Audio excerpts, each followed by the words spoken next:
Mi-ești pula că mi-ai luat fierul cu te în gură că te-ai făcut eu. Unic fier. Și s-a luat-o, mă, băga mi-ești pula că vreau ta să-mi bag eu.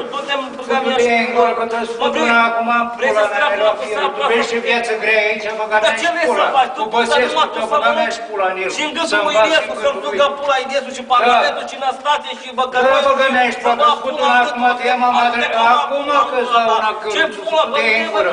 Că-mi bag pula în gură. Bă, toți că-mi bag pula, tu te în gură să te fut eu. Hai că sus te fute. Tu vezi că eu îmi cu viața grea până în carieră.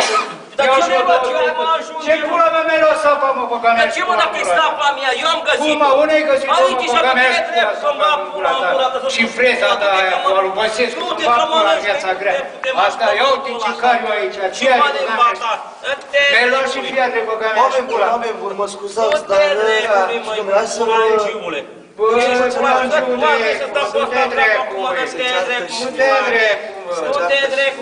drecu, și păruțul mi l-ai furat pe la primul, vrei să vei și pe ăsta, băga mea și pula în gura ta. Eu grămadă bani am dat pe căruțul ăsta, băga mea și pula. Dă sapa când bag pula, pula meca aia. Du-te drecu, băi, căcatul.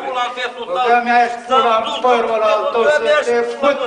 Acum m-ați fut una, bă. Te-ai în gâtul ăla și în limba aia de joapiță, că ești o joapiță o pană arată. Dă drecu să nu mai saci mie de acolo ca să faci fieră în ei, băga mea și pula în gura ta să-mi bag. Vă sput una de sare ochii aia de-n... Nu pot mai. Nu te băga.